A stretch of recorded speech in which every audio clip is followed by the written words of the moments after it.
사무엘상 31장을 한번 읽어보십니다. 사무엘상 31장 1절까지 3절까지만 1절부터 3절까지 읽어보십니다. 블레셋 사람들이 이스라엘을 침해 이스라엘 사람들이 블레셋 사람들이 앞에서 도망하여 길보아 산에서 엎드려 죽으니라. 블레셋 사람들이 사울과 그의 아들들을 죽여하여 사울의 아들 요나단과 아미단과 말기스아를 죽이니라. 사울이 패전할매 활 쏘는 자가 따라잡으니 사울이 그 활 쏘는 자에게 중상을 입은지라. 사무엘상 31장은 사울 왕국의 마지막이죠. 그러면 사울 왕국은 어떤 왕국이냐면 인간이 요구한 사울이 왕에 올라서 다스리는 인간 왕국을 대표합니다. 그러면 인간 왕국인 사울 왕국의 종말이 어떻게 끝나는가? 우리가 이제 31장을 보면 이 10석장의 짧은 절이지만은 이 10석절 가운데 세 마디가 반복돼요. 그 세 마디는 어떤 것인가? 첫째는 죽으니라, 두 번째는 상하니라, 세 번째는 매장되니라, 묻히니라.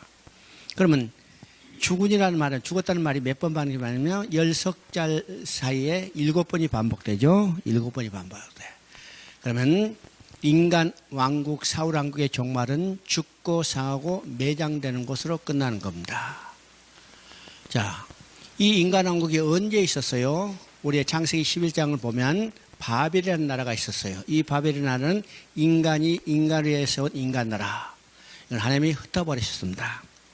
사울이 다스리는 이 사울 왕국 인간 왕국도 죽고 상하고 매장되는 끝났다는 것은 인간 왕국은 하나님 앞에 나아갈 수 없는 것을 보여주고, 또 하나님께서 사울이 왕 되는 것을 거절하실 수도 있었죠. 근데 사울이 왕 되는 것을 허락하셨어요. 왜 허락하셨을까? 사울이 왕 되는 것을 허락해서 사울이 다스리는 이 사울 왕국의 마지막을 통해서 인간 자력권의 불가능성을 보여주는 거예요. 그렇죠? 인간의 힘으로, 인간의 능력으로는 하나님 앞에 나아갈 수 없다는 것을 성경은 계속 이야기를 하는 겁니다. 그래서 이제 사울이 죽자 하나님이 예선했던 다윗이 왕이 올라서 다스리는 성경이 사무엘하입니다. 이제 사무엘상을 인간 왕국이라 하면 사무엘하는 다윗이 다스리는 다윗 왕국 곧 메시아 왕국을 예표하는 겁니다. 그 메시아 왕국은 예수 그리스도에서 다스려질 메시아 왕국을 예표하는 거죠. 그러면 사무엘상과 사무엘하, 인간 왕국과 메시아 왕국, 언약의 다윗이 다스리는 이 왕국에 어떻게 차이가 있을까? 이건 사울이 다스리는 40년 동안에 우리가 보면요, 하나님의 언약궤는 방치되어 있어요. 방치되어 있죠? 사울은 그것에 대해서 한 번도 언급도 하지 않고 우리의 사울이 통치하는 40년 동안에 언약궤에 대한 이야기도 없고 성전에 대한 이야기도 없고 제사장에 대한 이야기도 없어요. 그런데 다윗이 왕에 올라서 제일 먼저 한 일이 뭐냐면 방치됐던 언약궤를 옮겨놓은 일입니다. 이게 제일 먼저 한 일이죠. 이것을 통해서 뭘 깨닫느냐? 다윗은 언약의 기초에 세워진 왕입니다. 그래서 사울이 범죄할 때는 하나님이 즉시 버렸지만은 다윗이 범죄했을 때는 하나님은 그 왕위를 피하지 않았어요. 왜요? 왕위를 피해버리면 다윗에게 주신 언약을 성취할 수 없죠. 그래서 이 다윗 왕국과 사울 왕국의 차이가 어떤 것인가를 우리가 보게 됩니다. 자, 2장 1절을 한번 읽어보십니다. 사무엘하 2장 1절. 그 후에 다시 여호와께 여쭈어 아뢰되 내가 유다 한 성읍으로 올라가리까? 여호와께서 이르시되 올라가라. 다윗이 아뢰되 어디로 가리까? 이르시되 헤브론으로 갈지라. 지금 다윗이 왕위에 오르는데 어디 가서 왕위에 오르냐면 헤브론에서 오르죠. 그러면 이 헤브론은 어떤 점이요? 우리가 이제 완전히 살펴보지 않았, 이번에는 안 했지만은 창세기 23장에 사라가 죽자 아브라함이 사라의 장례 지내는 땅을 헤브론을 샀어요. 그 땅을 400세겔로 샀죠. 그리고 자기의 소유로 확정하고 그 땅에 아브라함과 이삭과 야곱이 묻히고 사라와 리브와 레아가 묻혔어요. 400세겔을 주고 자기 사서 자기 소유로 확정했다고 그러죠. 이 의미는 뭘까?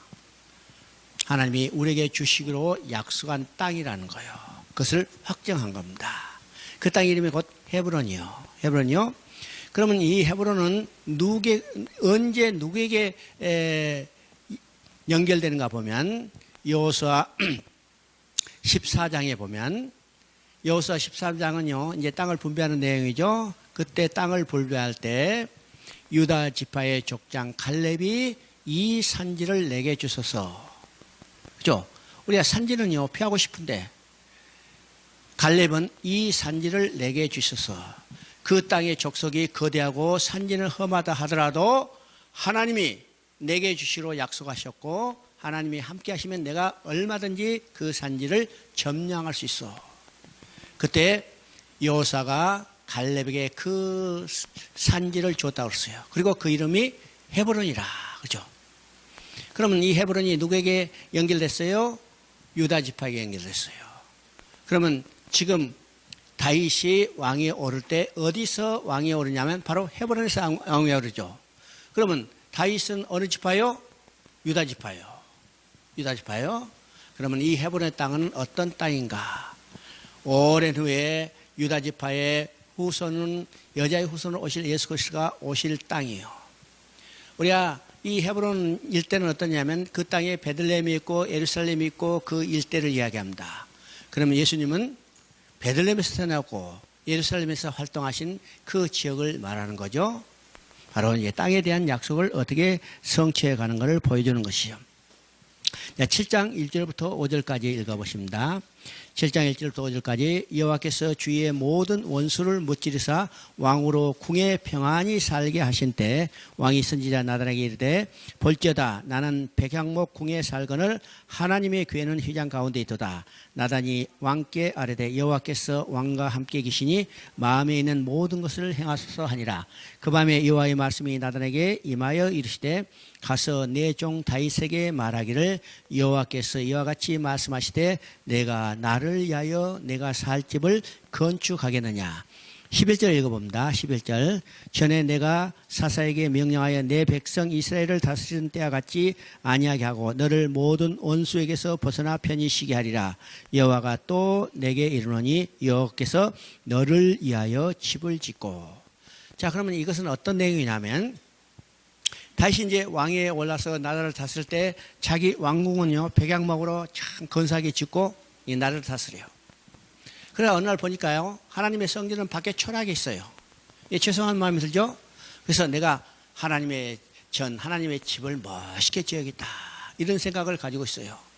그때 하나님께서 나단 선지자를 통해서 뭐라고 말씀하세요? 내가 나를 위하여 집을 짓겠느냐. 곧 다윗 내가 하나님 나를 위하여 집을 짓겠느냐. 그렇죠? 아니다. 11절에 보니까 내가 너를 위하여 집을 짓겠다. 다른 말하면요 하나님이 다윗을 위해서 집을 지어주겠다는 거예요. 이건 다른 말로는요 하나님의 구원 계획을 이야기하는 겁니다. 인간 누구도 하나님이 계실 하나님의 집을 지어줄 자가 없어요. 하나님이 계실 하나님의 집은 어떤 집이요? 다른 말로 말하면 천국이요. 천국이죠. 인간 누구도 하나님이 계실 하나님의 집을 지어줄 자가 없고 반대로 하나님께서 우리가 거할 집을 지어주시는 거예요. 우리가 거할 집은 어떤 것이요? 하나님과 영원히 함께 살아갈 천국을 이야기하는 겁니다. 이것이 하나님의 구원 계획이에요. 그죠? 내가 너를 위하여 집을 짓겠다. 요한복음 14장 1절부터 3절까지는 이것에 대해서 구체적으로 이야기합니다. 구체적으로 이야기죠. 요한복음 14장부터 15장 16장은 떠나시는 예수님께서 제자들에게 마지막으로 권면하는 말이요. 위로하는 말이요. 그래서 우리가 다락방 강화라고 그러죠. 그래서 14장 1절 처음에 너희는 근심하지 말라. 하나님을 믿으니 또 나를 믿으라. 내가 가면 너희 있을 곳을 예배하고 너희 있을 곳을 예배하면 내가 다시 와서 너희를 내 있는 곳으로 영접하리라. 그렇죠. 영접하리죠. 이건 아주 중요한 의미가 있습니다. 예수님이 가서 너희 있을 것을 예비해. 누구 있을 것이요? 제자들이 있을 것. 오늘 우리가 있을 것을 예비하신다고 그랬죠. 그죠? 가서. 예, 중요한 의미가 있습니다. 자, 12장에는요, 이미 예수님이 십자가에 못 박히실 것에 대해서 예고하셨어요. 이르리야 이때 한나이다. 그리고 13장에서는 세족식을 통해서 예수님이 십자가의 죽으심으로 우리의 죄와 허물을 씻을 것을 계시하고, 14장에서는 떠나시면서 마지막으로 이제 제자들을 위로하고 권면하는 말이죠. 제자들이 예수님이 떠나시는 것을 이미 알고 있어요. 여러 번 예수님이 친히 제자들에게 말씀하셨기 때문에 제자들이 알죠. 그때가 된 것을 알고 있어요. 그래서 야, 예수님 떠나시면 우리 어떻게 살지? 근심할 수밖에 없죠. 근심할 수밖에 없어요. 지금까지 3년 동안요, 예수님 따라다니면서 잘 먹고 잘 살았어요. 그렇죠? 귀신 붙으면 귀신 쫓아냈고, 아프면 이렇게 했고, 그 다음에 배고프면 오병이어로 먹여줬고, 실제로 잘 먹고 잘 살았어요. 근데 이제는 예수님이 떠나면 큰일 나잖아요. 어떻게 먹고 살아? 걱정이잖아요. 그때 예수님이 하신 말씀이 뭐라고 말씀하세요? 근심하지 말라. 근심하지 말라. 예수님이 그 두려워하고 있는 제자들에게 하시는 첫 말씀이 근심하잖아요. 그리고 하신 말씀이 내가 가서 너희 있을 곳을 예비하면 거예요. 여기서 중요한 말은 가서요. 가서 너희 있을 곳을 예비하면. 이 말은요, 가지 않으면 우리 있을 곳이 예배되지 않는다는 말입니다. 예수님이 가시지 않으면 우리 있을 곳이 예배되지 않아. 그러면 내가 가서 너희 있을 곳을 예배하면, 그 말은 어떤 말이요? 예수님은 어디로 가서요? 십자가를 지시기 위해서 가요. 예수님이 십자가를 지셔야만 우리 있을 곳이 예배예요. 예수님이 십자가에 지셔야만, 십자가에서 죽으셔야만 우리의 죄가 사함을 받고 우리가 하나님 앞으로 다시 돌아가는 거죠. 하나님 앞에 다시 돌아가는 것은 우리 있을 곳 천국으로 다시 돌아가는 거예요. 그래서 예수님이 가서 우리 있을 곳을 예배한다는 것은 십자가의 죽으심을 의미합니다. 예수님이 십자가에 죽으셔야만 우리 있을 곳, 곧 천국으로 우리가 가게 되는 겁니다. 가게 되죠? 그래서 너희 있을 곳을 예비하면 내가 다시 와서 너희를 내 있는 곳으로 영접하리라. 하나님이 우리가 있을 집을 지어주는 것은 어떤 방법이요? 좋은 나무로, 좋은 대리석으로 짓는 게 아니라 예수님의 죽으심을 통해서 우리 있을 곳을 준비해 주신다는 사실입니다. 이건 놀라운 일이죠? 이것이 하나님의 구원 계획이에요. 내가 너를 위하여 집을 짓겠다. 네, 7장 6절을 읽어봅니다. 7장 6절. 내가 이스라엘 자손을 애굽에서 인도하여 내던 날 오늘날까지 집에 살지 아니하고 장막과 성막 안에 다녔나니. 그죠? 이 의미는 무엇일까? 지금 이스라엘 자손을 애굽에서 인도하여 내던 날부터 집에서 거하지 않다고 했어요. 어디서 거했다고 했어요? 장막과 성막 안에 다녔나니. 그러면 이 의미는 무엇일까? 여기서 집과 장막이라는 것이 비교되어 있죠. 집과 장막이 대비됐어요. 집에 거하지 않냐고 성막과 장막 안에 거하였나니. 그래서 여기서 집은 어떤 개념이냐면 옮길 수 없는 고정된 건축물을 이야기합니다. 그렇죠? 지금 이게 집이요. 이거 옮길 수 있어요, 없어요? 옮길 수 없어요. 그래서 여기서 집이라는 개념은 옮길 수 없는 고정된 건물을 이야기하는데, 이 집이라는 개념을 우리가 머릿속에 생각한다면 모든 일을 다 마치고 쉬는 개념이에요. 여러분요, 직장에 출근했다가 일 다 마치고 퇴근 시간 되면 집에 간다고 그러죠. 그죠? 그러면 집에 간다는 것은 집에 일하러 간다는 개념이 아니면 쉬라고 간다는 의미예요. 우리가 직장에 가면 일하러 간다고 하지만 직장에서 퇴근하고 집에 간다는 것은 쉬러 간다는 개념이에요. 그러니까 여기서 집의 개념은 쉬는 거예요. 그러면 지금 뭐라고 했어요? 내가 이스라엘 백성을 애굽에서 인도한 낸 날부터 집에 거하지 않고, 다른 말로 말하면 쉬지 않냐고. 쉬지 않냐고. 그러면 쉬지 않고 하나님은 무슨 일을 하세요? 내 아버지께서 지금까지 일하니, 그렇죠? 이건 하나님 백성을 구원하는 일을 쉬지 않고 이루어 나가시 성취해 가고 싶다는 거예요. 언제부터? 창세 때부터 언제까지? 세상 끝날까지 이 일을 이루시는 거예요. 이런 거죠. 그리고 그가 이제 대비해서 성막과 장막에 거하나 있죠. 이 성막과 장막은 수시로 옮길 수 있는 구조물이에요. 그렇죠? 수시로 이런. 우리가 이제 모세 때 성막을 짓게 하는 것은 제사장들, 레인들이 어깨에 메고 다 옮길 수 있게 돼 있죠. 옮길 수 있게 돼 있어요. 수시로 옮길 수 있도록 이 된 구조물이 장막과 성막입니다. 이것을 아주 우리가 잘 알 수 있는 것은 군인들이 여기 들고 다니는 천막이에요. 군인들은요, 전선이 수시로 변하죠. 수시로 변하니까 오늘 여기서 천막 쳤다가 이게 전선이 또 이동되면 천막 다시 뜯어서 메고 옮겨가요. 언제나 옮겨가죠? 이 말은 어떤 것인가? 하나님은 쉬고 계신 하나님이 아니라 우리를 위하여 싸워주시는 하나님이에요. 우리를 위하여 싸워주시는 하나님. 출애굽 때는 모세라는 천막에 있으면 모세 함께 계시고 모세를 위하여 싸워주시던 하나님이요. 가나안 정복 때는 여호수아라는 천막에서 여호수아 함께 계시며 여호수아를 위하여 싸워주시던 하나님. 이제는 다윗과 함께 계시며 다윗을 위하여 싸워주시던 하나님인데 그 하나님은 오늘 누구의 하나님이요? 우리의 하나님이요. 나의 하나님이요. 나라는 천막에 함께 계시며 나를 위하여 싸워주시는 이요. 12절부터 16절까지 읽어보십니다. 12절부터 16절. 내 수완이 차서 내 조상들을 함께 누울 때 내가 내 몸에서 내 씨를 내 뒤에서 그의 나라를 견고하게 하리라. 그는 내 이름을 위하여 집을 건축할 것이요 나는 그의 나라 왕위를 영원히 견고하게 하리라. 나는 그에게 아버지가 되고 그는 내게 아들이 되리니 그가 만일 죄를 범하면 내가 사람의 매와 인생의 채찍으로 징계하려냐. 내가 내 앞에서 물러나게 한 사울에게서 내 은총을 빼앗은 것처럼 그에게서 빼앗지는 아니하리라. 내 집과 내 나라가 내 앞에서 영원히 보존되고 내 왕위가 영원히 견고하리라 하시다라. 이것을 우리가 신학적으로 다윗 언약이라고 합니다. 구약성경에는 큰 두 개의 산봉우리가 있어요. 그 큰 두 개의 산봉우리는 어떤 산봉우리인가? 아브라함의 산봉우리, 다윗의 산봉우리입니다. 이 말로 이것을 다른 말로 하면요, 아브라함에게 주신 언약, 다윗에게 주신 언약을 성취하는 역사가 구약의 역사라는 거예요.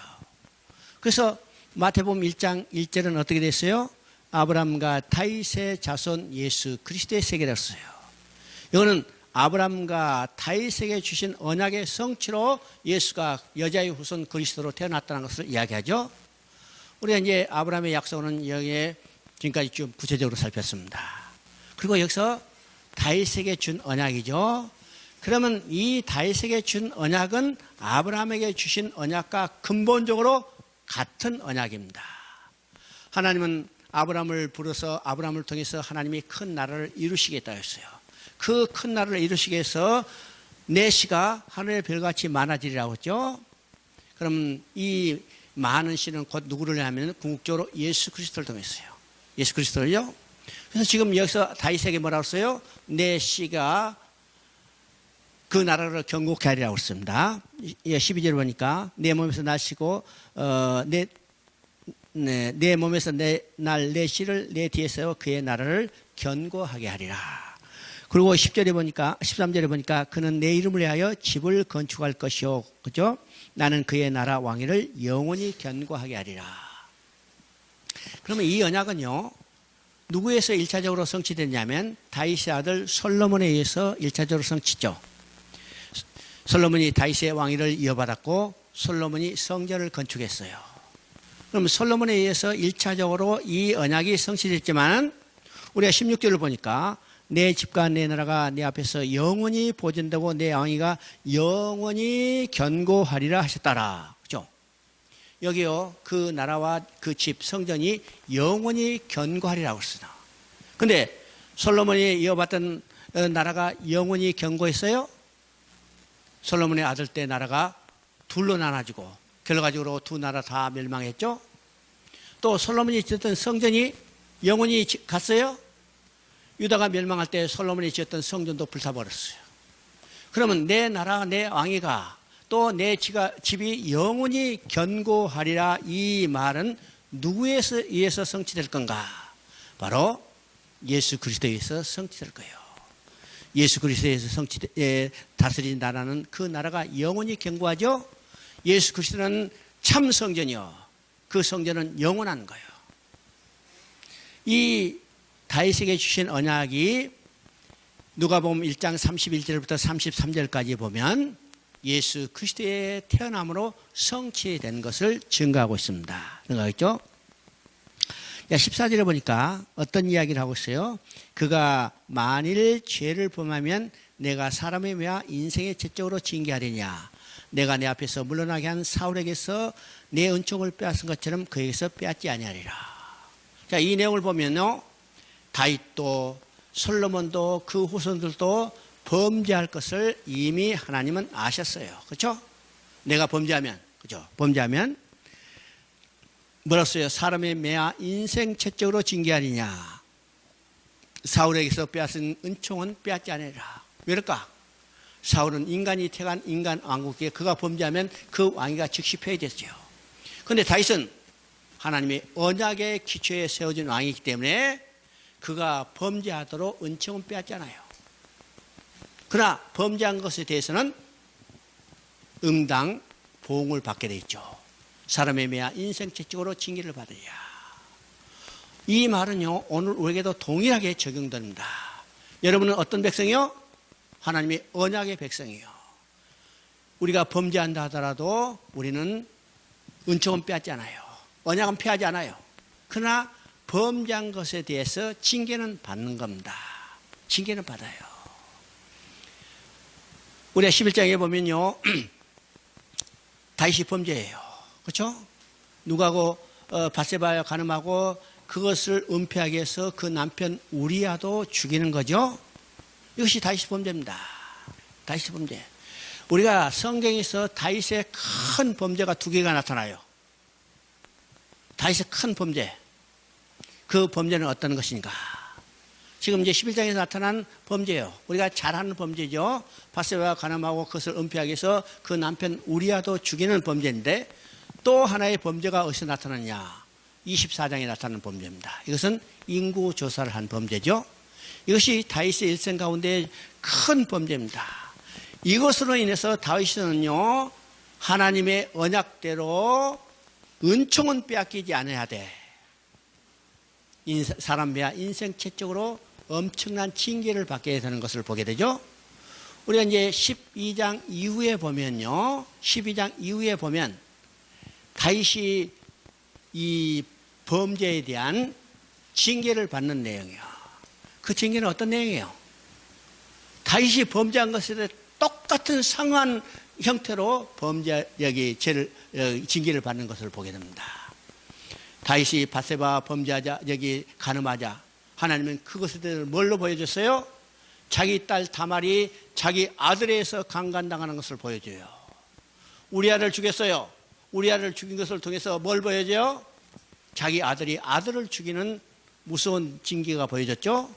또 친히 아들의 반역에서 도망다닌 신세가 당하는 것을 보여준 겁니다. 하나님은 범죄를 그냥 넘기시지 않고 그것에 대한 징계를 하고 있다는 사실을 우리가 보게 되는 거예요. 보게 돼요.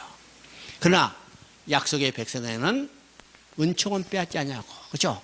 그래서 다윗이 범죄할 때도 사울에게 같이 은총은 빼앗기지 않고 왕위는 피하지 않냐고. 다윗의 왕위는 어디까지 연결돼요? 약속으로 오실 여자의 후손 그리스도까지 연결되는 것을 우리가 보게 됩니다. 24장을 보십니다. 24장까지 쭉 오면요, 바로 이 다윗이 범죄한 것에 대해 징계한 내용들입니다. 여러분 보면 그 내용들은 다 징계를 받은 내용들이에요. 자, 24장 1절 한번 읽어보십니다. 24장 1절. 여호와께서 다시 이스라엘을 향하여 진노하사 그들을 치시려고 다윗을 격동시키사 가서 이스라엘과 유다의 인구를 조사하라 하시니라. 자, 이 내용은 어떤 내용이냐면요, 다윗이 이제 오랫동안 통치를 했어. 가만히 생각하니까 야, 내가 얼마나 통치를 잘했는가. 자기 자신에서 한번 뽐내보고 싶은 생각이죠. 야, 얼마나 잘했는가. 오늘 대통령이 끝나면, 임기가 끝나면 자기 치적에 대해서 여러 가지 홍보 활동을 하죠. 인간이 마음이 다 똑같아요. 똑같아. 다윗도 40년 동안 왕위에 올라서 통치하는 결과 내가 얼마나 잘했는가. 그것을 내다보고 싶은 마음이 생겨요. 이게 교만한 마음이죠. 그때 그 마음을 누가 충동했냐면 사단이 충동하는 거예요. 야, 너 해봐. 그렇죠? 사단이 충동했다고 그랬어요. 사단이 격동했다고 그랬어요. 자, 다윗이 인구조사를 합니다. 요압이 뭐라고 그래요? 왕이여, 인구조사하면 안 됩니다. 요압이 말렸어요. 그런데 다윗은 요압의 만류에도 불구하고 인구조사를 강행했죠? 강행했어요. 이 인구조사를 강행한 결과 하나님의부터 징계를 받습니다. 징계를 받는 내용이 어떠냐면 하나님의 징계 조건을 이야기해요. 첫 번째 징계 조건은 7년 기근, 그렇죠? 7년 기근인데 역대기를 보면 3년 기근이라고 되어 있습니다. 그러면 어느 것이 맞는가? 둘 다 맞아요. 둘 다 맞아. 왜일까? 성경은 원본이 없어요. 원본이 없어. 다 사본이요. 그러니까 이 계속해서 베껴갈 때 점 하나 잘못 찍으면 3자가 7자로 변해버리는 거예요. 그래서 이건 학자들은 크게 이건 틀리지 않았다 이거. 또 하나가 나타나는데 여기에서는요 번제할 자리를 오르날의 타작마당을 은 50세겔에 샀다고 그러는데 역대하는 600세겔에 샀다고 그랬어요. 그럼 왜가 차이가 날까? 이거는 관점을 달리했기 때문에 차이가 납니다. 사무엘서에서는 이 번제 드릴 그 터만 이야기한 거고 역대기에서는 성전이 중심이기 때문에 성전 지을 그 넓은 터를 계산했다는 거예요. 그래서 50세겔과 600세겔의 차이가 있습니다. 여러분 이제 성경 읽다가 왜 차이가 나는가 이렇게 보면 이제 제가 말씀한 것을 한번 생각해 보세요. 자, 7년 기간요. 두 번째는 것이요. 석 달 동안 도망 다니는 것에 대해 이야기했어요. 근데 다시 석 달 도망 소리가 나자마자 온몸이 부르르 떨리는 거예요. 왜요? 왕위에 오르기 전에 사울로부터 죽음을 피해서 얼마나 지겹게 도망 다녔어요? 도망다녀. 세 번째는 3일 동안 전염병. 그죠? 3일 동안 전염병. 자, 다시 하나님부터 이 징계의 조건을 듣고 무엇을 결정할까 지금 고민하고 있는데 하나님이 택해주세요. 야, 3일 전염병이라. 그래서 3일 전염병을 내리게 됩니다. 그러면 3일 전염병으로 인해서 죽은 사람이 몇 명인가? 죽은 사람이 몇 명이라고 했어요? 7만이요. 여러분 7만이 적은 숫자요? 많은 숫자요? 7만이 적은 숫자요? 많은 숫자요? 지금요 홍수 나가지고 70명만 죽었다면 난리 나갔죠? 어? 우리가 재작년에 메르스가 창궐했는데 메르스 한 달 동안 온 나라를 지금 침체하게 만들었죠? 몇 명 죽었어요? 35명이요. 한 달 동안 35명밖에 죽지 않은데 온 나라가 시끄럽잖아요. 근데 7만 명이 죽었다면 얼마나 큰 무서운 재앙인가. 그럼 우리가 생각해 봅니다. 인구 조사하는 것이 뭐가 잘못됐기 때문에 3일의 전염병으로 7만이 죽는 이 엄청난 징계를 받아야 하는가. 그렇죠? 사람 머리숱 하는 게 뭐가 잘못됐어요? 사람 머리숱 하는 게 뭐가 잘못됐어? 3일 전염병으로 7만이 죽는가. 두 가지 면이 있습니다. 두 가지 면이요. 다윗이 인구 조사를 하라는 것은 다윗의 교만입니다. 여러분요, 성경에서 인구 조사하는 것은 누가 누구를 해서 인구 조사했어요? 인구 조사는요, 두 번 나오죠. 민수기 1장, 민수기 26장. 이 인구 조사라면 하나님의 전쟁을 치를 하나님의 여호와의 군사를 계수하라는 거예요. 그런데 지금 다윗이 인구 조사하는 것은 하나님이 명령한 게 아니죠. 다윗이 자기 치적을 돌아보기 위해서 자기 교만한 마음에서 나온 겁니다. 그러면 인구 조사했다는 것은 누구의 권위에 지금 도전하는 거예요? 하나님의 권위에 도전하는 거예요. 하나님의 권위에 도전한다면 하나님에 대한 반역이고 이건 하나님이 마땅히 징계받아야 할 죄죠. 그렇기 때문에 3일 전염병으로 7만이 죽는 무서운 징계가 있어요. 또 하나는 어떤 것인가? 출애굽기 30장 11절 12절 읽어봅니다. 출애굽기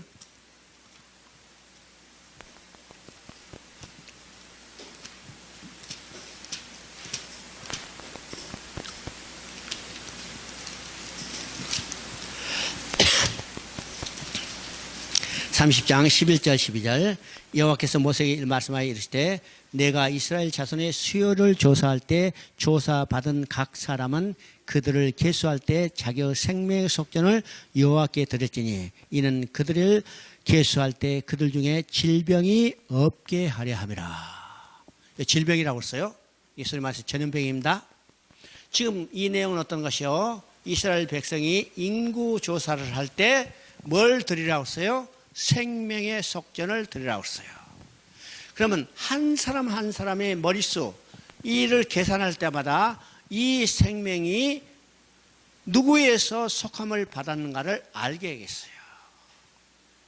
그러면 여러분 누구에서 속함을 받았어요? 여기 여러분의 생명의 속전은 누가 드려졌어요? 예수님이 성령이에요. 오늘 우리가 구원받는 우리의 생명은 예수 그리스도가 우리의 생명의 속전으로 드려졌기 때문에 우리가 한 생명을 가지고 있는 거죠. 생명을 가져요. 그래서 속전을 여기 인구조사할 때 생명의 속전을 드리라고 했어요. 이 생명의 속전을 드릴 때 어떻게 되는가? 부자라고 많이 드리지 말고 가난한 자라도 적게 드리지 말고 모든 사람이 동일하게 반세기를 드리라고 했어요. 왜 가난한 사람도 적게 내지 않고 부자라도 많이 내지 않고 똑같이 반세기를 낼까? 부자나 가난한 자나 생명의 가치는 동일한 겁니다. 그렇죠? 부자라고 생명이 더 귀한 게 아니고 가난한 자고 생명이 가벼운 게 아니고 부자나 가난한 자 생명의 모든 생명은 다 동일해요. 참 기독교는 여기서부터 만민 평등의 사상이 나타나는 겁니다. 어린아이의 생명이나 노인의 생명이나 이 가치가 다른 게 아니에요. 다 똑같아요. 부자나 가난한 자나 대통령이나 저 밑에 농민이나 이건 다 같아요. 생명의 가치는 동일한 겁니다. 생명의 가치는 동일하기 때문에 부자나 가난한 자나 동일하게 똑같이 반세계를 내도록 했어요. 됐죠? 그런데 다윗이 인구조사할 때 생명의 속전을 냈다는 것이 없습니다. 이 말은 어때요? 생명의 속전은요, 우리를 구속해준 메시아 예수 그리스도를 예표하는 것이기 때문에 생명의 속전을 내지 않았다는 것은 메시아 언약을 잊어버렸다는 거예요. 망각했다는 거예요. 누가? 언약의 기초에 세워진 왕이 메시아 언약을 잊어버렸다는 거죠. 그렇기 때문에 그에 마땅한 징계예요. 이것이 얼마나 무서운 징가를 깨닫게 하는 거예요. 우리는 뭘 기억하며 살아요? 우리는 메시아 언약을 기억하며 살아요. 그죠? 자, 열왕기로 봅니다. 열왕기는요, 다윗이 죽은 후에 다윗의 아들 솔로몬이 왕위를 이어서 다스리는 것이 열왕기상입니다. 본래는요, 열왕기상하, 사무엘상하, 열왕기상하, 역대상하가 한 권의 책이었어요. 한 권의 책이었는데 주전 한 200년 전에 알렉산드리아에서 히브리어를 헬라어로 이제 번역했죠. 이것을 소위 말해서 70인역이라 합니다. 이 70인역을 번역할 때 그 편의상 사무엘서를 상하로 구분하고 열왕기사를 상하로 구분하고 역대기를 상하로 구분했어요. 근데 사무엘상하나 역대기 상하는 이게 구분을 우리가 쉽게 할 수 있는데 열왕기상하는 그 나누는 기준이 명확하지 않아요. 명확하지 않아. 적당히 나눠놨습니다. 적당히 나눠서. 그래서 열왕기상은 솔로몬이 왕위를 이어서 다스리다가 나라가 둘로 나눠졌죠.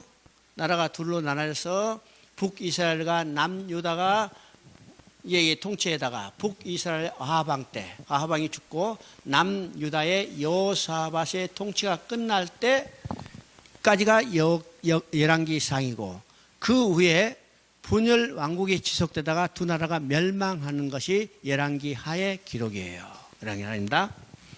그래서 이제 열왕기상은 솔로몬이 다윗의 왕위를 이어봐서 나라를 다스리다가 열왕기상 11장에 솔로몬이 악을 행함으로 솔로몬의 아들 때에서 나라가 분열돼요. 이것이 열왕기상의 핵심의 내용입니다. 핵심의 내용이요. 그러면 나라가 어떻게 해서 솔로몬 아들에서 나눠진가? 이것은 솔로몬의 범죄 때문입니다. 솔로몬의 범죄. 그러면 왜 솔로몬이 범죄했을까? 우리 생각해 봅니다. 솔로몬요, 다윗의 왕위를 이어받아서 통치 초기에는 하나님의 뜻대로 나라를 잘 다스렸어요. 무슨 일을 이뤘어요? 우리가 첫째 보면요, 일천번제를 드렸다고 그래요. 일천번제. 여기서 일천번제는요, 이 번자가 이런 번자입니다. 우리가 이제 쉽게 이런 번자를 생각해요. 그런데 여기서 번제는 이 번자가 아니고 이 번자입니다. 이 번자는요, 몇 번이죠. 몇 번. 타임을 이야기하지만 이것은 희생을 이야기합니다. 일천 희생을 드렸어요. 그러면 일천 희생을 쓸 때 그러면 재물이 1000마리라는 거죠. 일천 희생이니까. 한꺼번에 드렸는지 아니면 하루에 한 마리씩 1000번 드렸는지 성경은 명확하게 이야기하잖아요. 그런데 우리는요, 그것을 1000날로 계산해서 1000번제해서 매일 헌금복도 내는 경우들이 있죠. 이건 정확한 성경적인 것이 아닌 겁니다. 그래서 1000 희생이요. 1000 희생, 1000 헌신한 겁니다. 그러니까 1000 희생을 들여서는 하나님께 온전히 순전하겠다고 자기 의지를 드러내는 겁니다. 드러낸 거예요. 이게 1000번제입니다. 또 성전을 건축했어요. 성전을 건축했어. 그리고 하나님으로부터 지혜를 받아서 나라를 잘 다스린 거죠. 이것이 3장에 나오는 이 어린아이 이를 재판하는 거. 어린아이를 둔 이 두 어머니를 재판하는 과정에서 나오죠. 이것은 오늘날 세상의 재판의 하나의 모범으로 보여지는 겁니다. 그러니까 1000번제를 드리고 성전을 건축하고 지혜를 받아 나라를 잘 통치했는데 솔로몬도 말년에 악을 행하여 그 악을 행하는 근본이 어디서부터 시작되는가?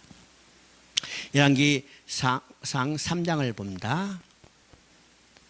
열왕기상 3장 솔로몬이 애굽의 왕 바로와 더불어 혼인 관계를 맺어 그의 딸을 맞이하고 다윗성에 데려다가 두고 자기의 왕궁과 여호와의 성전과 예루살렘 주위에 성의 공사가 끝나기를 기다리니. 그렇죠?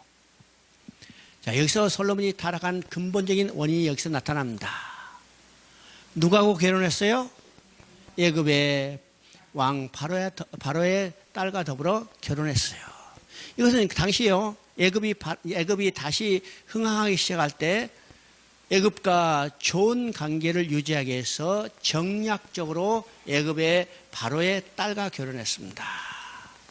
이 말은 어떤 말이요? 하나님께 전적으로 의지 않고 하나님의 싫어하시는 그 일을 행했다는 거죠. 행합니다. 자, 솔로몬이 자기의 정비를 이방 여자 애굽의 공주를 맞아들였기 때문에 그 다음에 후궁과 비빈을 이방 여자를 받아들이는 것은 아무 거리낌이 없어요. 거리낄 거 없죠. 정비를 이방 여자를 받아들였기 때문에. 그래서 솔로몬이 거느리고 살았던 여자가 얼마나 많은가. 11장을 봅니다. 11장 3절을 보니까 왕은 후궁이 700명이요 첩이 300명이라 그의 여인들이 왕의 마음을 돌아서게 하였더라. 그렇죠? 여기서 중요한 말입니다. 돌아서게 했어요. 누가? 후궁이 700이요 첩이 300명이라. 그러면 솔로몬이 거느리고 살았던 여자가 전부 몇 명일까? 그렇죠? 1001명이에요. 1001명. 그렇죠? 정비가 있고 후궁과 첩이 1000명이니까 1001명. 이야, 나는 성경에 나오는 기적과 이사 다 믿어요. 근데 솔로몬이 1001명을 데리고 어떻게 살았을까? 백제 의장은 궁녀가 3000명이었대요. 그 낙하함에 떨어져 죽었다고 생각하는데 3000명이 며칠 걸려 떨어져 죽었을까? 그렇죠? 며칠 걸어서 떨어져 죽겠어요? 여러분 낙하암 한번 가보셨는데 나는 생도 때 거기 한번 가보는데 좁아요. 30명도 서기도 힘들어요. 그게. 그죠? 강도 그게 우리 동기생이 하나 수해 가다가 빠져 죽었는데 실제로요. 사람 키 조금 넘을까 말까 해요. 그 깊은 데 가봤자. 그게 계속 빠져 죽으면 어떻게 해요? 참. 요거 진짜인지 가짜인지 몰라도 하여튼 성경이 나왔으니까 우리가 믿기로 하고 1,001명 데리고 살았다. 참 어떻게 살았을까? 이름도 몰라, 얼굴도 몰라. 본 것 같은데, 어디서 본 것 같은데, 그렇죠? 솔로몬이 젊은 나이 때는 그래도 분별력이 있어요. 근데 나이가 점점 들어가면 어떻게 돼요? 분별력이 사라져. 분별력이 사라지면 어떻게 돼요? 이제는 다시 악을 행하게 되죠. 이제 솔로몬이 젊은 나이 때는 그들이 가져온 우상을 섬기는 것을 적극적이 아니고 그냥 묵인했을 정도예요. 근데 나이가 들자 분별력이 사라지자 솔로몬이 적극적으로 우상을 숭배하기 시작합니다. 그러면 우상을 숭배하는 것은 하나님이 뭐라고 그랬어요? 가장 악하게 여기신다고 그랬어요. 그래서 솔로몬이 지금 우상을 숭배하는 것을 보면 하나님이 마음에 솔로몬의 왕위를 확 쓸어버리고 싶은데 그렇지 못한다고 그랬어요. 왜일까? 자, 거기에 11장 13절을 봅니다. 12절 13절. 그러나 내 아버지 다윗을 위하여 내 세에 대해서는 이 일을 행하지 아니하고 내 아들의 손에서 빼앗으려냐. 오직 내가 이 나라를 다 빼앗지 아니하고 내 종 다윗과 내가 택한 예루살렘을 위하여 한 지파를 내 아들에게 주리라 하셨더니라. 지금 솔로몬의 우상을 숭배하고 악을 행하는 이 소행을 보면요, 하나님이 그 나라를 왕위로 싹 쓸어버리고 싶은데 그렇지 못한다고 했어요. 뭐 때문에? 다윗과 예루살렘에 행한 언약 때문에. 그 언약을 지키기 위해서 싹 쓸어버리지 않고 한 지파를 남겨두시겠다요. 이해하시죠? 이것이 어디서 약속한 것이냐? 이미 7장에서 이야기했죠. 사무엘하 7장에서 내게 사울에게서 빼앗은 은총은 빼앗지 않냐고, 그죠? 사울에게서 빼앗은 은총은 빼앗지 않냐고, 빼앗지 않은 거예요. 다윗의 후손의 왕위는 계속 이어지게 하는 거예요. 그래서 한 지파를 남겨두시겠다고 했어요. 자, 36절을 한번 보십니다. 36절. 그의 아들에게서는 내가 한 지파를 주어서 내가 거기에 내 이름을 두고자 하여 택한 성읍 예루살렘에서 내 종 다윗이 항상 내 앞에 등불을 가지고 있게 하리라. 여기서는 한 지파를 한 등불이라고 그럽니다. 그래서 이 등불을 끄지 않겠다고 그랬어요. 만약 등불을 꺼버리면 캄캄한 암흑의 시대이죠. 우리가 이스라엘 역사 가운데 등불이 꺼지려 하는 위태한 시기가 여러 번 반복됐어요.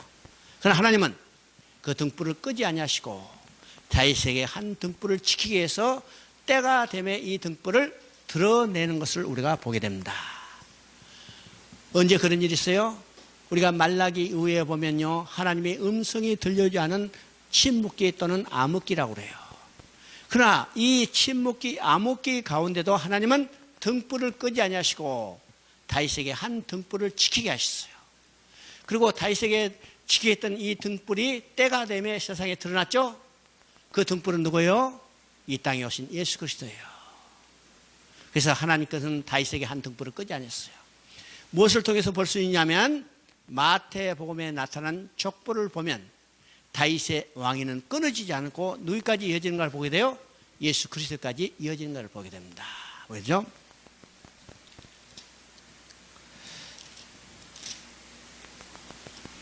열왕기 하를 한번 보십시다.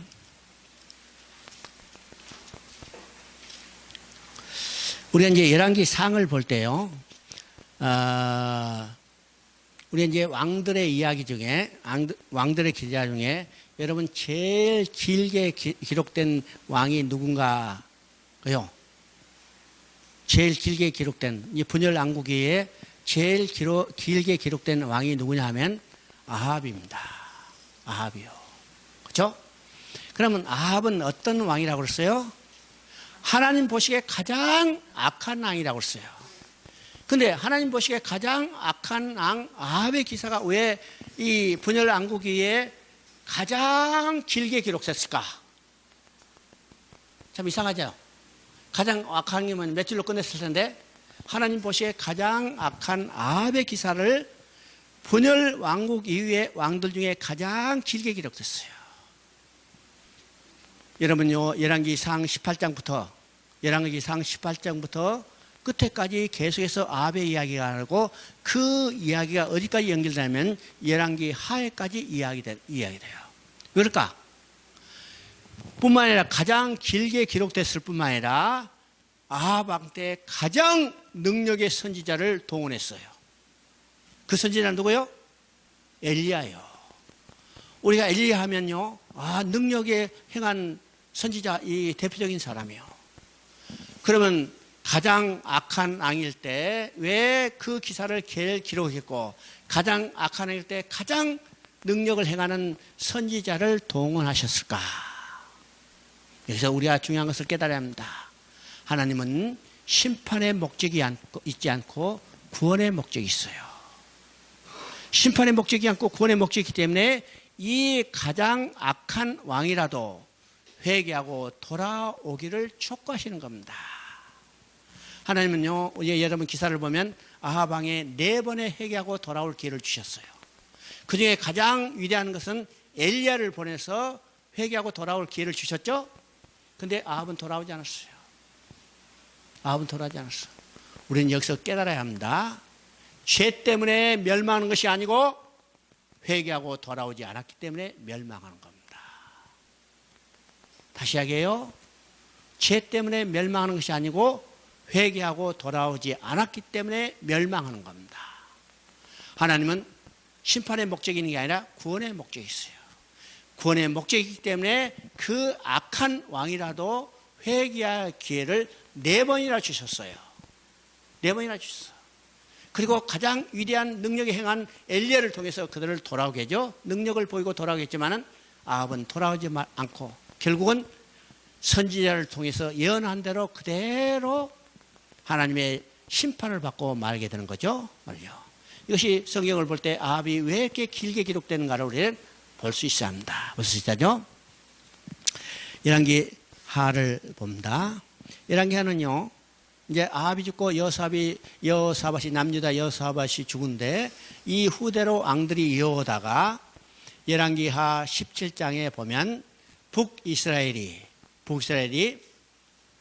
호세아 왕 때 아수르에서 먼저 멸망받는 것이 나오고 그 다음에 이제 남유다가 홀로 잔존하다가 130년 동안 지탱하다가 결국 남유다도 유다에 의해서 멸망받는 것을 보게 됩니다. 그러면요, 왜 하나님께서 북이스라엘을 먼저 멸망시키고 남유다를 130년 동안 지탱케 했을까? 이것은 하나님이 구원의 목적이 있다는 사실을 다시 깨닫게 하는 겁니다. 북이스라엘이 멸망하는 것을 보고 남유다가 회개하고 돌아올 궁일의 시간을 130년 주셨어요. 그런데 남유다도 결국 돌아오지 않고 바벨론에서 멸망한 것을 역사는 끝나죠? 역사는 끝납니다. 자, 열왕기 하 11장을 한번 보십니다. 열왕기 하 11장 1절부터 3절까지 한번 읽어보십니다. 아시아의 어머니 아달랴가 그의 아들이 죽은 것을 보고 일어나 왕의 자손을 모두 멸절하였으나 요람 왕의 딸 아시아의 누이 여호세바가 아시아의 아들 요아스를 왕자들이 죽임을 당하는 중에 빼내어 그와 그의 유모를 침실에 숨겨 아달랴를 피하여 죽임을 당하지 아니하게 한지라. 요아스가 그와 함께 여호와의 성전에 6년을 숨어 있는 동안에 아달랴가 나라를 다스렸더라. 자, 이 내용은 어떤 내용일까? 그렇죠? 이 내용은 우리가 성경을요, 구사의 관점으로 보지 않을 때는 이것은 하나의 조그만 사건에 불과한 것 같지만은 구사의 관점을 볼 때는 이건 아주 중요한 사건인 것을 우리가 보게 됩니다. 뭐죠? 여기 지금 누가 나오냐면 아시아의 어머니 아달랴가, 그렇죠? 아달랴. 그러면 이 아달랴라는 사람은 어떤 사람인가? 이거는 북이스라엘의 아합과 이세벨의 딸이에요. 그렇죠? 아합과 이세벨의 딸. 자, 아까 얘기했죠. 아합은 하나님 보시기에 가장 악한 왕이었어요. 아합은 정치적으로 군사적으로 유능한 왕이었는데 하나님 보시기에 가장 악한 왕인 것은 왜일까? 그의 왕비 이세벨 때문입니다. 이세벨이 아합에 시집 와서 자기가 섬기던 우상을 남편을 충동질해서 온 이스라엘을 섬기게 하고 왕궁에도 또 성전에도 이 우상을 도배했어요. 하나님 그걸 보고 악하게 얘기했죠. 이세벨이 어떤 여자예요? 우리가 열왕기 상 18장에 보면 엘리야가 갈멜산에서 대결을 합니다. 누구하고 대결해요? 바알 선지자, 아세라 선지자 850과 대결하는데 바알과 아세라 선지자 두목이 누냐면 바로 이세벨이에요. 이세벨. 그러면 이세벨, 아합은 뭐요? 뱀의 후손을 대표하는 겁니다. 그 딸이 곧 누구냐면 아달랴죠. 자, 아달랴는 어떻게 되는가? 남유다의 여호사밧이 북이스라엘의 연합정책을 폐기해서 이게 연혼을 한 겁니다. 연혼을 해요. 그래서 북이스라엘의 이세벨의 딸 아달랴를 자기 며느리로 받아들였어요. 며느리로 받아요. 자, 아달랴가 이제 남유다로 시집 왔죠. 이제 시아버지 여호사밧이 죽자 그 남편 여호람이 왕에 올랐어요. 이제는 이 아내된 아달랴가 그 남편을 충동질해서 이런 남유다에도 우상을 숭배하게 합니다. 하나님이 그것을 악하게 여기시고 여호람을 쳤어요. 그래서 그 아들 아하시아가 왕에 올랐죠. 이제는 어머니 된 아달랴가 아들을 충동질해서 온 유다에 우상을 섬기게 해요. 하나님이 아하시아를 악하게 여기시고 아하시아도 1년 일찍 데려갔어요. 자, 시아버지 죽고 남편 죽고 아들 죽고 아달랴 생각해보니까 시집 와가지고 맨 장난만 치르잖아요. 안 되겠다, 때려치라. 그리고 손자를 왕위에 앉히는 대신 스스로 왕위에 올라서 그가 하는 일이 뭐냐면 왕의 후손을 다 죽이는 겁니다. 여러분, 왕의 후손은 누구의 후손들이요? 왕의 후손은 다윗의 후손이요. 그렇죠? 다윗의 후손을 완전히 진멸하는 겁니다. 그럼 이건 어떤 일이요? 뱀의 후손이 여자의 후손이 태어나지 못하도록 대적하는 겁니다. 언제부터 있었어요? 창세기 3장 15절이에요. 창세기 3장 15절에 여인의 후손이 뱀의 머리를 상하게 할 것이다. 이거는 결정적으로 여자의 후손이 뱀의 머리를 상하게 할 것이다. 여자의 후손이 태어나면 뱀은 자기가 멸망할 것을 이건 하나님부터 선언받았기 때문에 여자의 후손이 태어나지 못하도록 대적한 첫 번째 사건이 어떤 사건이었어요? 가인이 아벨을 쳐 죽이는 사건. 성경은 계속해서 이 뱀의 후손이 여자의 후손이 태어나지 못하도록 대적하는 사건이라고 했죠. 바로 아달랴가 다윗의 후손, 왕의 후손을 다 죽이는 사건도 이 사건과 동일한 맥락이라는 사실을 우리가 보게 되는 겁니다. 보게 되죠? 자, 아달랴가 자기의 손자들, 왕의 후손, 다윗의 후손을 다 진멸하는 가운데 하나님께서는 이 아달랴의 딸 여호세아밧을 사용하셔서 그의 조카 1살 된 요아스를 품에 숨고서 성전에서 길러요. 성전에서 몇 년 동안 길렀어요? 6년 동안. 그러면 성전은 누구의 집이요? 하나님의 집이요.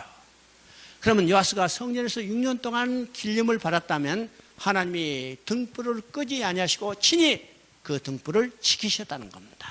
지키셨죠? 자, 12절을 읽어봅니다. 11장 12절.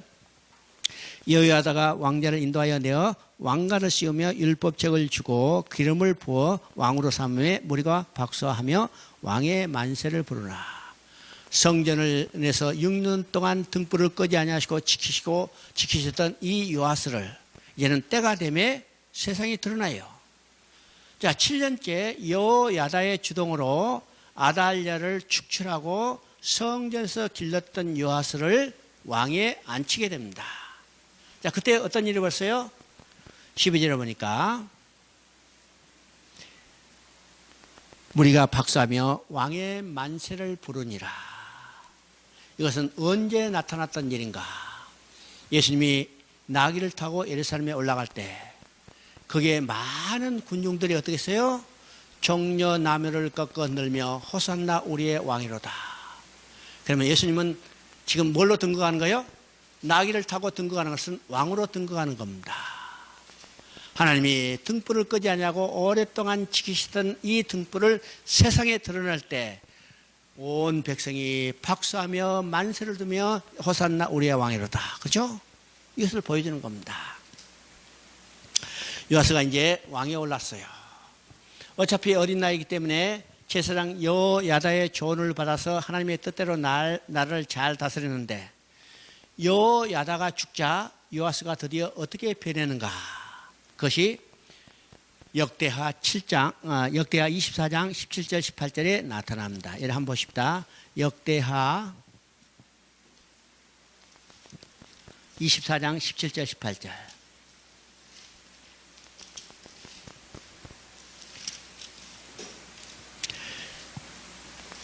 역대하 24장 17절 18절.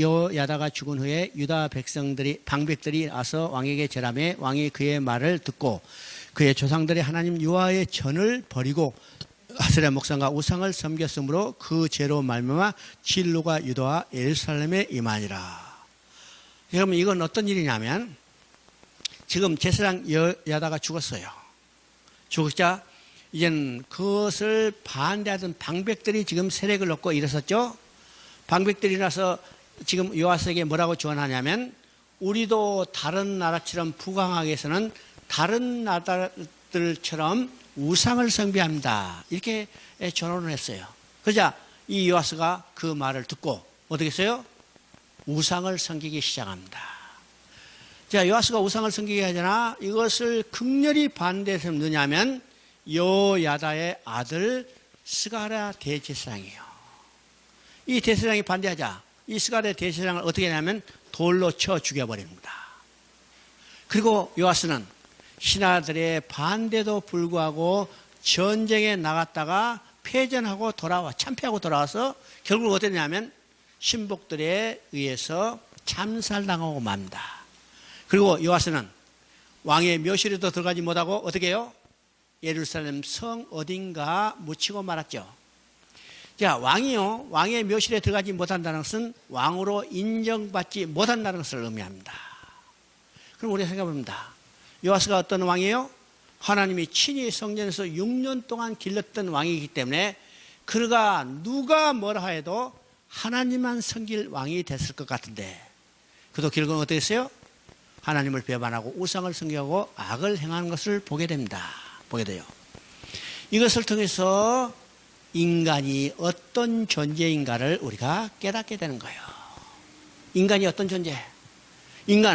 내가 어떤 존재인가를 우리가 알아야 합니다. 알아야 해요. 우리가 구스서를 볼 때 아주 두 가지를 극명하게 깨달아야 해요. 하나님의 은혜가 얼마나 큰가를 깨고 하나님이 주권적으로 이루신다는 사실을 인정해야 해요. 하나님의 주권을 우리가 인정할 수 있어야 합니다. 반대로 인간이 얼마나 연약하고 부패하고 타락인가를 깨달아야 해요. 그래야 하나님을 우리가 깊이 깨달을 수 있죠? 그래요. 그런데 오늘 기독교 내에 들어있는 많은 서저가 어떤 것이냐면 인간의 자존감을 회복해야 한다.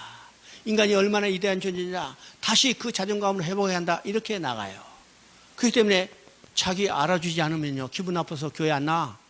이 교회 나와서 이 교회 안 나온다. 내 알아주는 교회 간다고 해서 딴 데 교회 가버려요. 이건 인간 자신에 대해서 잘 모르는 겁니다. 인간 자신에 대해서 자신을 모르기 때문에 하나님의 은혜를 깊이 깨닫지 못하는 거예요. 이건 올바른 신앙생활이 될 수 없어요. 우리는 내 존재가 어떤 것인가를 깨달을 때 하나님의 주권 앞에 무릎 꿇고 하나님의 은혜 앞에 무릎 꿇을 수밖에 없어요. 그럼 인간의 존재가 어떤 존재예요? 인간의 존재가 어떤 존재예요? 시편 113편 7절을 읽어봅니다.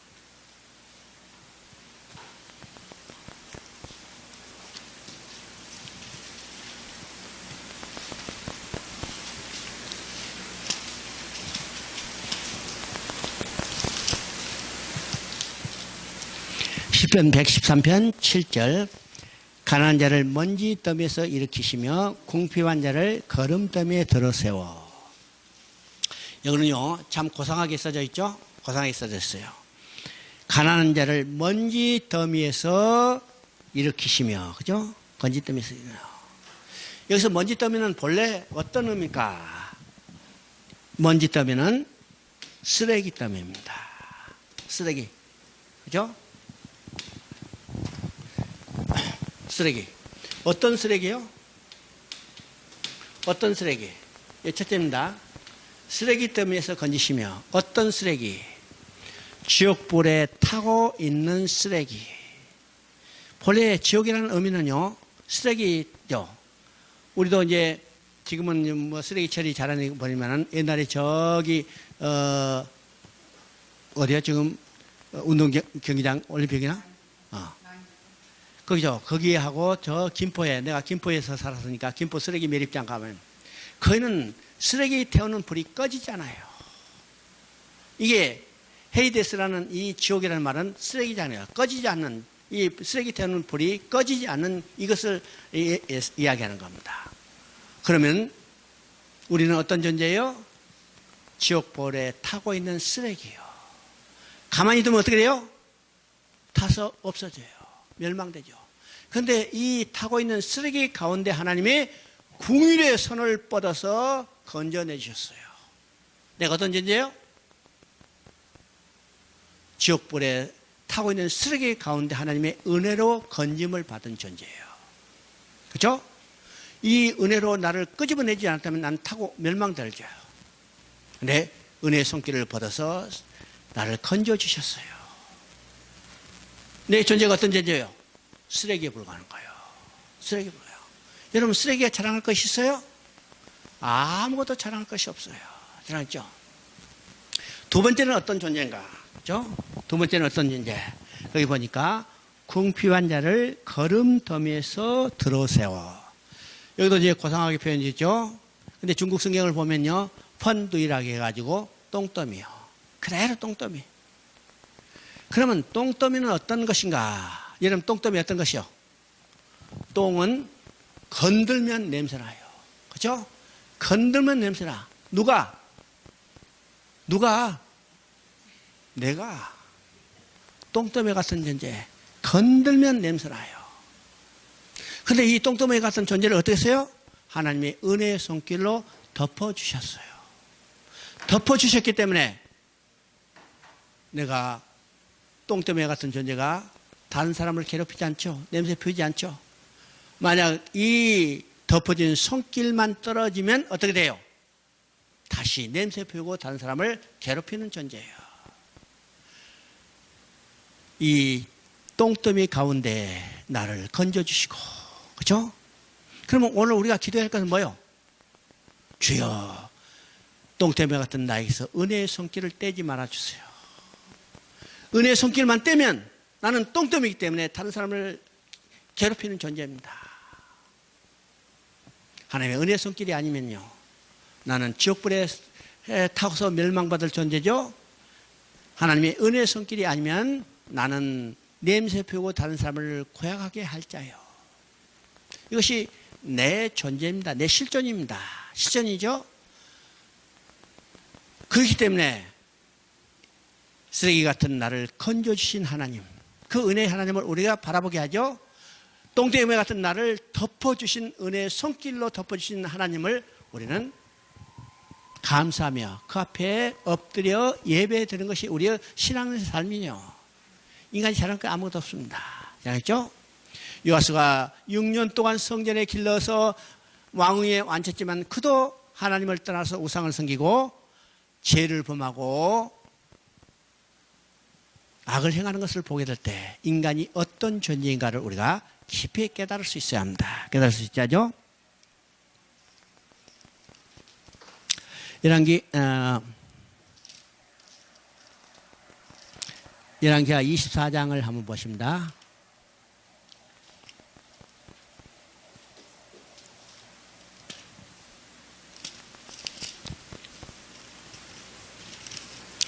아, 25장 7절 한번 읽어보십니다. 그들이 시드기야의 아들들을 그의 눈앞에서 죽이고 시드기야의 두 눈을 빼고 노사슬로 그들을 결박하여 바벨론으로 끌고 갔더라. 자, 이것은 이제 25장은요, 드디어 남유다도 바벨론에 의해서 멸망받은 내용을 지금 묘사하고 있습니다. 실제로 보니까 그들이 시드기야의 아들들을 그의 눈 앞에서 죽이고 시드기야의 두 눈을 빼고 노사스로 그들을 결박하여 바벨론으로 끌려갔더라. 여러분, 인간에게 가장 비참한 모습이 어떤 것인가? 그렇죠? 인간에게 가장 비참한 일은요, 부모 앞에서 자식이 죽는 거예요. 자식이 죽는 거. 여러분이 자식을 다 기르는데 여러분이요, 자식이 병들었으면 부모의 가슴도 아프죠? 만약 자식이 죽었다면 얼마나 그 부모가 슬픔일까요? 근데 이제 형이 두 사람이 있었는데 젊은 나이에 일찍 죽었어요. 한 형은 45살에 죽었고 한 형은 30살에 죽었어요. 그죠? 우리 어머니가 그 두 아들이 죽음을 해서 그부터 계속 가슴이 미어지는 겁니다. 그래서 항상요, 가슴을 안고 다녔어요, 이렇게. 가죠? 내가 군대 생활할 때 이제 혹시 휴가 가서 집에 가거나 또 이제 세상에 이제 사회에 나와서 집에 찾아가면 우리 어머니는 그래요. 날 볼 때마다 또 전화할 때마다 하는 말이, 얘야, 건강하게 오래 살아요. 출세하란 말을 하지 않았어요. 부자 되란 말을 하지 않았어요. 건강하게 오래 살아라. 왜요? 자식이 젊은 나이에 부모 앞서, 엄마 앞서 먼저 죽었기 때문에 그 엄마의 한은 자식이 또 하나의 자식이 죽지 않은 거예요. 죽지 않죠? 만약 우리 어머니가요, 나한테, 야, 너 출세했다면 내가 별 달았을지도 몰라. 너 부자 되랬으면 내가 부자 됐을지도 몰라. 근데 부자 되라, 출세하란 말하지 않고 건강하게 오래 살아라. 아마 그 당부 때문에 내가 건강한지도 몰라요. 그렇죠? 이게 가슴 아픈 일이에요. 부모의 가장 가슴 아픈 일은 자식이 먼저 죽는 일이에요. 근데 지금 시드기야는 어떻게 했어요? 자기가 보는 눈 앞에서 아들이 죽임을 당하고. 여러분 혹시 이제 이것에 대한 영화를 보신 적이 있는지 몰라요? 이 영화 나온 적 있어요. 이게 이제 그 성경 영화인데 나는 이걸 볼 때 이 바벨론 군사가 이게 가버니움 군사가 시드기야 아들을 끌고 와가지고 시드기야도 이제 밧줄에 묶어놓고 그 앞에서 칼로 죽이는 거예요. 시드기야가 발광을 해보고 쓰러져요. 좀 견딜 수 없죠. 인간의 가장 비참한 모습은 자식이 자기 앞에서 죽는 거예요. 시드기야는 견딜 수 없죠. 또 어떤 일이 벌어졌어요? 7절에 보니까 시드기야의 두 눈은 빼고 노사슬로 그를 결박하여 바벨론으로 끌려갔더라. 자, 시드기야 눈이 빠지고 노사슬에 묶여서 끌려갔어요. 이건 누구의 모습이에요? 누구의 모습? 우리가 사사기에 보면 삼손의 모습이 바로 이 모습이죠. 삼손이 브레스에 끌려가서 두 눈이 빠지고 밧줄에 매서 연자 맷돌을 돌리는 신세가 됐어요. 그런데 또 한 사람이 있어요. 성경에 또 한 사람이 있어. 누굴까? 성경에 또 한 사람이 있어. 여러분요, 성경 창세기부터 계시록까지 아무리 찾아도 또 한 사람 나오지 않아. 근데 또 한 사람이 있어요. 누굴까? 그건 아담이에요. 아담.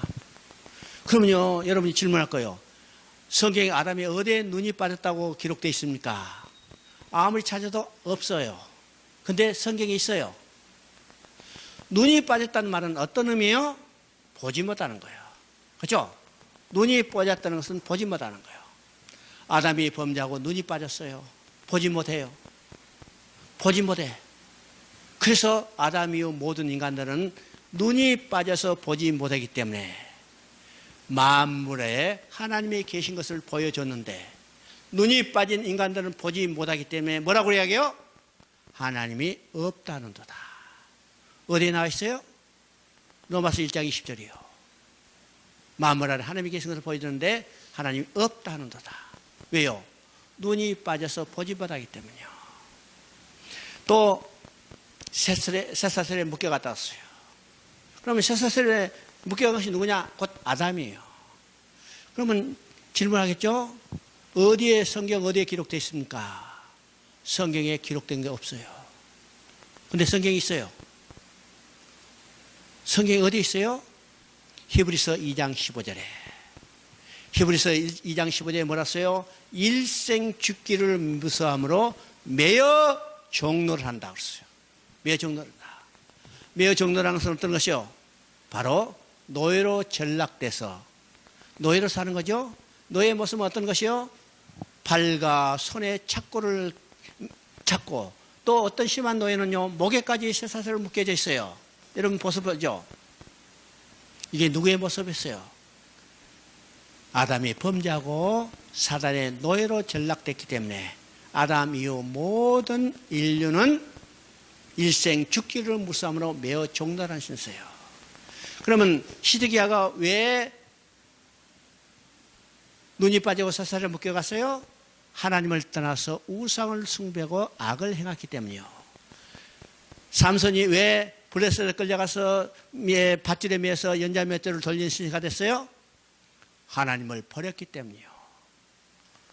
하나님이 머리털을 잘라버렸기 때문이요. 하나님이 버렸기 때문이요. 아담이 왜 눈이 빠지고 쇠사슬에 묶여갔어요? 하나님의 언약을 버렸기 때문입니다. 하나님을 버린 최후의 인간의 모습이 어떤 것인가를 이를 통해서 보여주고 있습니다. 보여줬죠? 자, 잠깐 쉬었다 하십시다.